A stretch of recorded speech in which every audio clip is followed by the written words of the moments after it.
오늘은 누가복음 2장 1절부터 20절 말씀을 묵상하겠습니다. 그때에 가이사 아구스도가 영을 내려 천하로 다 호적하라 하였으니 이 호적은 그레노가 수리아 총독이 되었을 때 처음 한 것이라. 모든 사람이 호적하러 각각 고향으로 돌아가매 요셉도 다윗의 집 족속이므로 갈릴리 나사렛 동네에서 유대를 향하여 베들레헴이라 하는 다윗의 동네로 그 약혼한 마리아와 함께 호적하러 올라가니 마리아가 이미 잉태하였더라. 거기 있을 그때 해산할 날이 차서 첫 아들을 낳아 강보로 싸서 구유에 뉘었으니 이는 여관에 있을 곳이 없음이러라. 그 지역의 목자들이 밤에 밖에서 자기 양떼를 지키더니 주의 사자가 곁에 서고 주의 영광이 그들을 두루 비추매 크게 무서워하는지라. 천사가 이르되 무서워하지 말라. 보라, 내가 온 백성에게 미칠 큰 기쁨의 좋은 소식을 너희에게 전하노라. 오늘 다윗의 동네에 너희를 위하여 구주가 나셨으니 곧 그리스도 주시니라.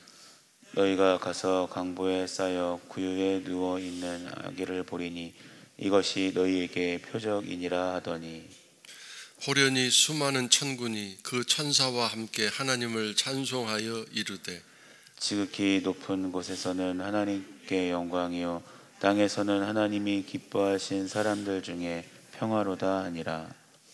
천사들이 떠나 하늘로 올라가니 목자가 서로 말하되 이제 베들레헴으로 가서 주께서 우리에게 알리신 바 이 이루어진 일을 보자 하고 빨리 가서 마리아와 요셉과 구유에 누인 아기를 찾아서 보고 천사가 자기들에게 이 아기에 대하여 말한 것을 전하니 듣는 자가 다 목자들이 그들에게 말한 것들을 놀랍게 여기되 마리아는 이 모든 말을 마음에 새기어 생각하니라.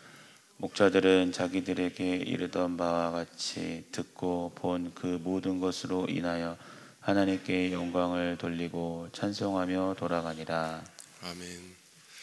올해 첫 새벽 기도에 나오신 여러분들에게 올 한 해도 육신의 건강과 마음의 심령의 건강함을 허락해 주실 줄로 믿습니다. 누가복음은 누가가 하나님의 그 능력에 힘입어서 쓰게 된 글인데 누가는 의사입니다. 바울 사도가 로마 감옥에 있을 때 끝까지 모든 사람은 다 떠나갔어도 이 누가는 함께 있으면서 또 의학적인 여러 가지 도움을 주면서 그 감옥에 있는 누가를 또 영적으로 육신적으로 위로하고 격려했던 참 훌륭한 사람입니다. 사도는 아닌데도 이렇게 귀한 일을 했고 첫 번째 쓴 책이 이 누가복음이고 두 번째 쓴 책이 사도행전입니다. 우리가 다른 부분은 그냥 넘어가겠지만 특별히 이 누가복음 처음 시작하는 그 금요일 날 해당되는 1월 1일 금요일 해당되는 1장을 한번 찾아보시겠어요? 1장 1절 우리 중에 이루어진 사실에 대하여 이루어진 사실 이미 일어나고 또 일어났던 일들을 기록하는 것이 목적이고 그 다음에 3절에 데오빌로 각하에게 차례로 써 보내는 것이 좋을 줄 알았다. 왜냐하면 각하가 알고 있는 바를 더 확실하게 하기 위해서다. 데오빌로는 누구인지 정확하게 나타나 있지는 않지만 각하라고 되어 있기 때문에 로마 사람이고 고위 관리였던 것으로 추측합니다. 이방인이었는데 이 사람이 예수님을 믿게 됐죠. 그래서 이제 이 초보자인 이 데오빌로에게 신앙적인 도움을 주는 목적으로 이 누가복음이 기록되었다라는 것을 알 수 있는데 그러나 이 책이 한 사람에게만 주어지는 책이 아니라 오늘 모든 하나님 믿는 백성들에게 주어지는 책이 됐습니다. 특별히 여러분들이 이제 집에 가서 확인해 보시면 알겠지만 사도행전 두 번째 책도 역시 데오빌로를 향해서 쓴 글이고 편지입니다. 근데 달라진 것은 누가복음에서는 데오빌로 각하 이렇게 했는데 사도행전에는 뭐라고 돼 있어요? 데오빌로여 그렇게 돼 있어요. 데오빌로에게 각하라는 말을 붙이지 않습니다.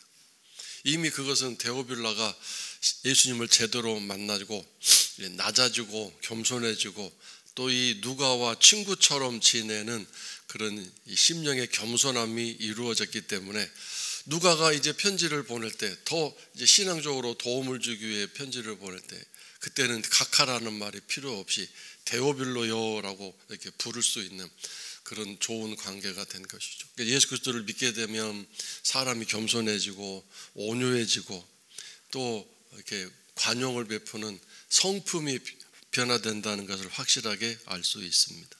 세상적인 지위, 세상적인 그 어떤 권력을 가지고 여전히 예수 그리스도를 믿으면서 그것을 내세운다는 것은 참으로 아직 내가 덜 되었다라는 증거밖에 되지 않는 것을 이 누가복음과 사도행전 호칭 하나를 통해서도 우리가 깨닫고 알 수 있습니다.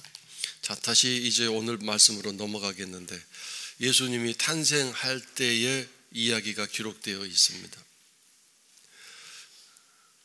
누가복음은 정말 자세하게 예수님의 탄생 기사가 기록되어 있습니다. 마태복음에도 예수님의 탄생 기사가 있지만 이 누가복음처럼 이렇게 자세하지 않습니다.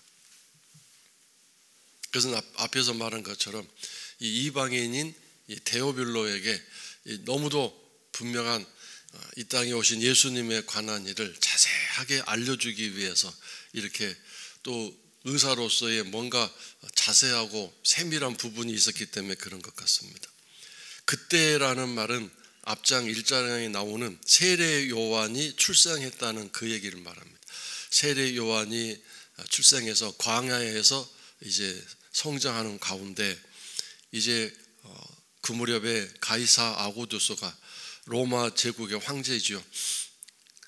원래는 가이사 옥타비우스라고 이름이 불려지는데 이 사람이 명령을 내려서 자기 영토에 있는 모든 사람들은 다 고향이나 또 출생지로 가서 호적을 등록하라고 명령했습니다.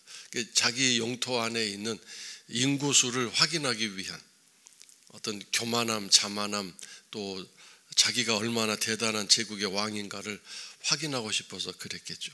그런데 이 모든 배후에는 뭐가 있습니까? 하나님의 뜻이 있습니다. 왜 그랬을까요? 이 무렵에 이미 마리아는 임신을 해서 곧 출산일이 다가와 오고 있는 상황이었습니다. 8개월이나 9개월, 8개월은 좀 너무 늦은 것 같고 9개월을 지나서 이제 왜 저 위에서 나사렛에서 베들레헴까지 이제 거기 와야 되니까요.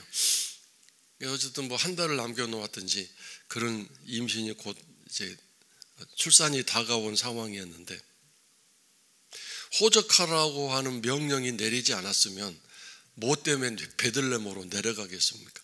예수님은 나사렛에서 출생하시면 안 됩니다. 왜요?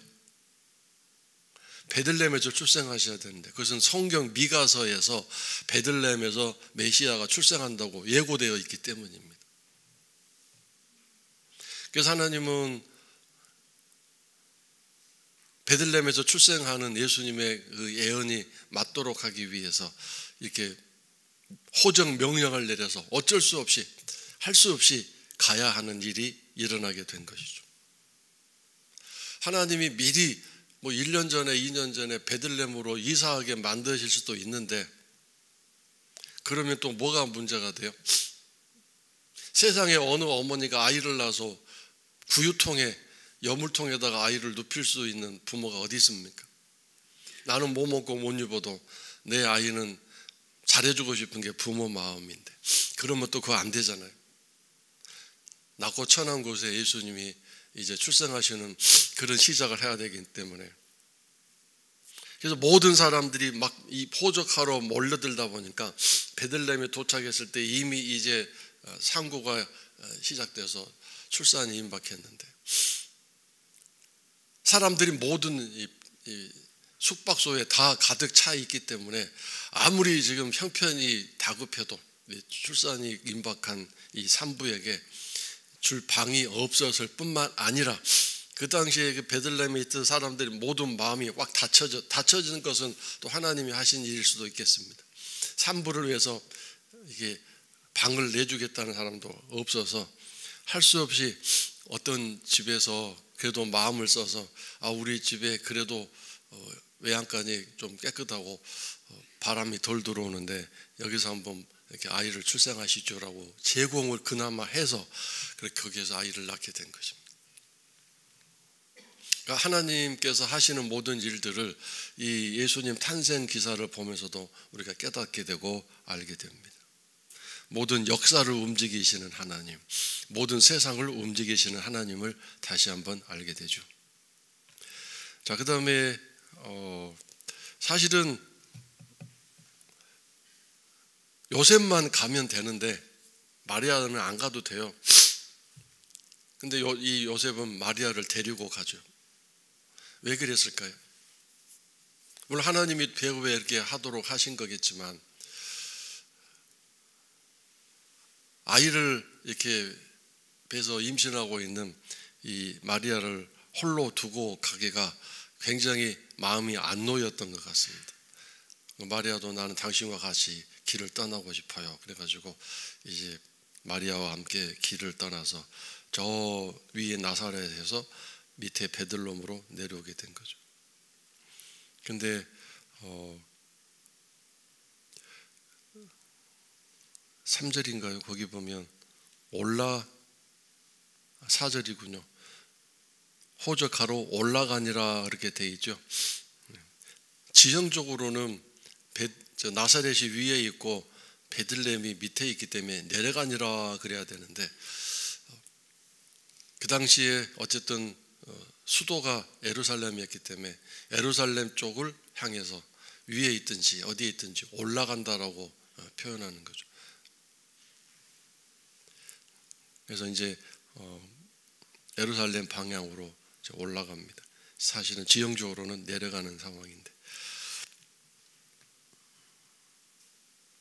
가톨릭에서는 마리아가 예수님을 성령으로 잉태해서 동정녀로 아이를 낳고 그 아이 예수님 출생한 이후에 평생 요셉과 동침하지 않고 이렇게 깨끗하게 살았다, 이렇게 주장하고 있습니다. 동정녀로 살았다. 근데 여기 3절에 5절에 보시면 6절이군요. 6절에 7절이군요. 첫 아들을 낳아서 강보로 쌓아서 그래서 첫 아들이라고 되어 있잖아요. 첫 아들. 자, 그 다음에 예수님이 탄생한 이후에 목자들이 이제 베들레헴 근방에서 외곽 지역에서 양을 치고 있는데, 이 목자들에게 천사가 내려왔습니다. 그리고 그들에게 온 백성, 온 세계 모든 백성에게 이제 영향을 끼치게 될 큰 기쁨의 좋은 소식을 내가 너희들에게 알리겠다고 왔습니다. 오늘 다윗의 동네, 11절에 다윗의 동네는 베들레헴을 뜻하는데, 왜냐하면 다윗의 이 고향 출생지가 베들레헴이거든요. 그래서 베들레헴을 다윗의 동네라고 부르고 있는데, 거기에 구주가 나셨다. 곧 그리스도 주시다. 너희가 가서 그 아기를 보게 될 것이다. 그것이 그 아이가 바로 그리스도 주라는 큰 기쁨의 좋은 소식이라는 표적이다. 이렇게 전달해 주었습니다. 이걸 보면 참 놀라운 사실이죠. 예수님을 최초로 만나고 경배한 사람은 목자들입니다. 예수님 출생한 그날 밤.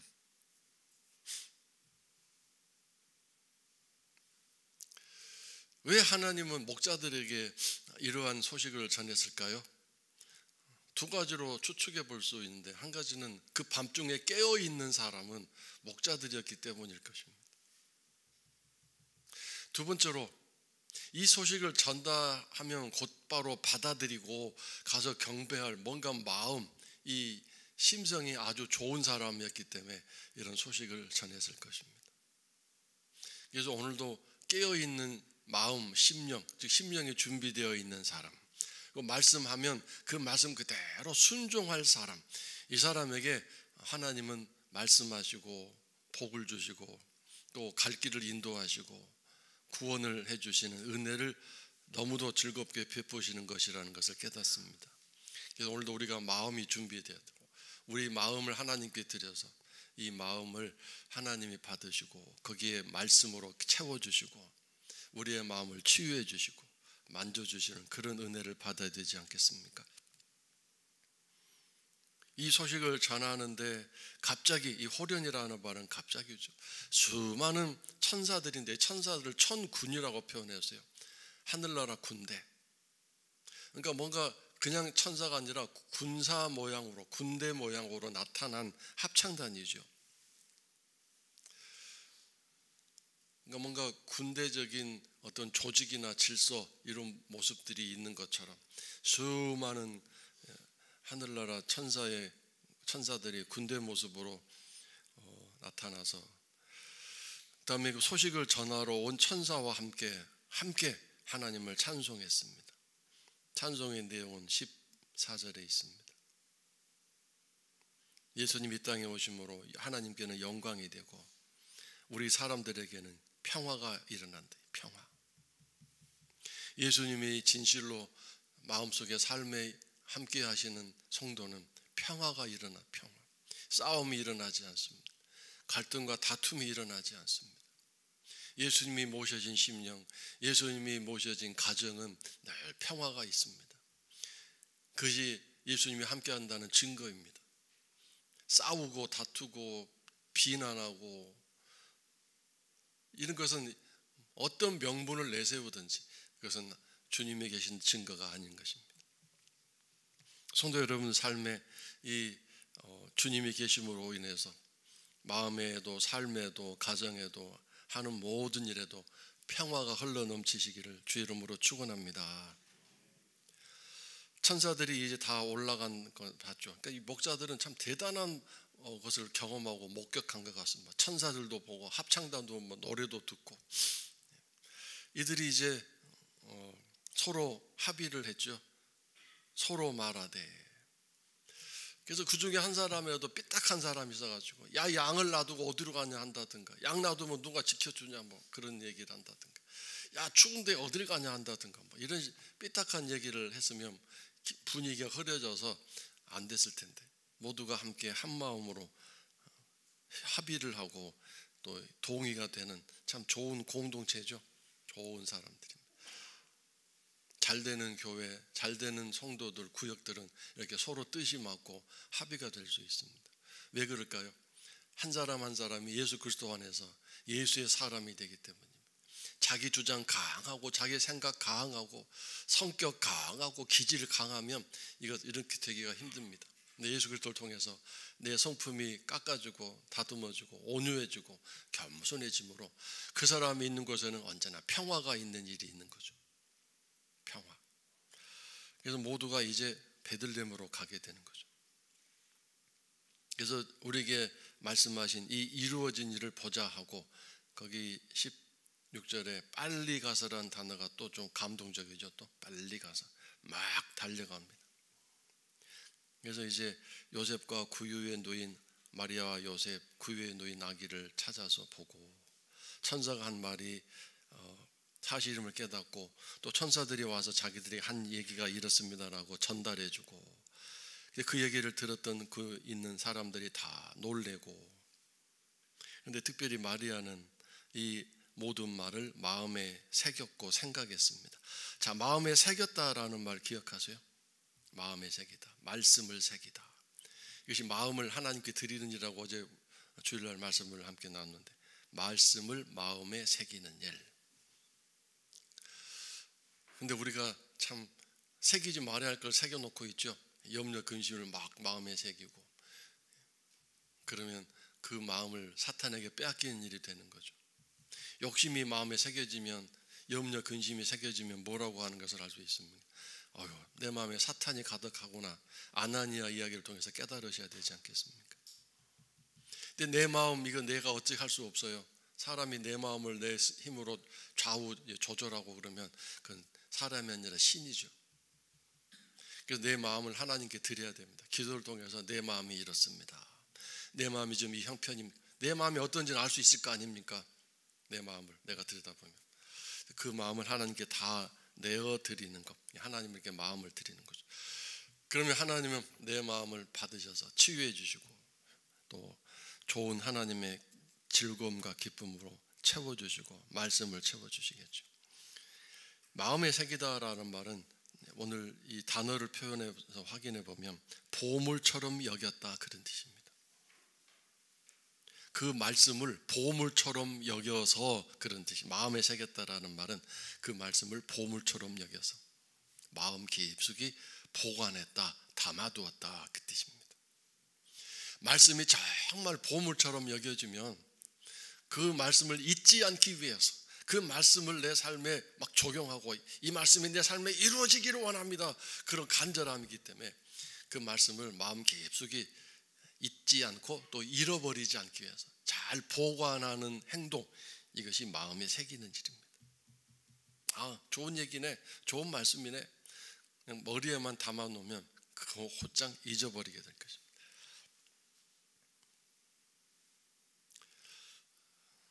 생각하니라, 계속 묵상하니라, 쉬지 않고 그 말씀이 어떤 말씀인지 그 말씀을 계속 되새김질하고 또 생각하고 또 생각하고, 이걸 묵상 큐티라고 말합니다.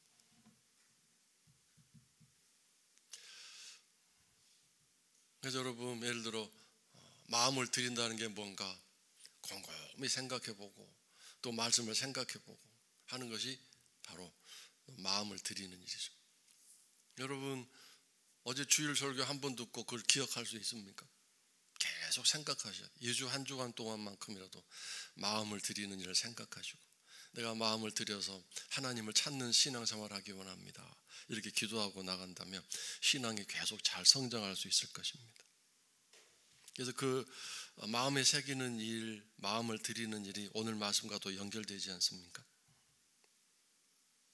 목자들은 자기들에게 이르던 바와 같이 듣고 들었다 보았다, 이게 참 중요하죠. 주여, 나도 하나님 말씀을 듣고 그 말씀이 맞다는 것을 보게 해 주옵소서. 본다는 건 뭐죠? 말씀이 이루어진다, 말씀이 기적을 이루어낸다. 이 말씀이 귀로만 듣는 거로 끝나면 안 되잖아요. 말씀이 그대로 정말 이루어져서, 내 삶에 이루어져서, 말씀이 맞구나, 이렇게 해야 되지 않겠습니까? 내가 너에게 복을 주리라, 이 말씀을 마음에 새기고 들었어요. 근데 그 말씀이 정말 어느 날 이루어져서, 이 복이 내게 왔구나, 말씀이 이루어졌구나, 이렇게 하는 일이 일어나야 되지 않겠습니까? 이르던 바와 같이 듣고 본 그 모든 것을 인하여, 그래서 하나님께 영광을 돌리고 찬송하며 돌아갈 때, 영광을 돌리고 찬송하며 돌아갔다, 그 뜻입니다. 다시 양떼를 치러 돌아갔다. 돌아갈 때 이렇게 큰 영광 가운데, 기쁨 가운데 찬송하며 돌아갔다. 그러니까 목자들이 참 많은 복을 받았죠. 주여, 나도 이 세상 모든 사람들 중에 가장 먼저 말씀을 전하시는 그 대상 중에 포함되는 그런 말씀을 잘 듣고 분별할 수 있는 준비된 신앙생활을 하게 해주세요.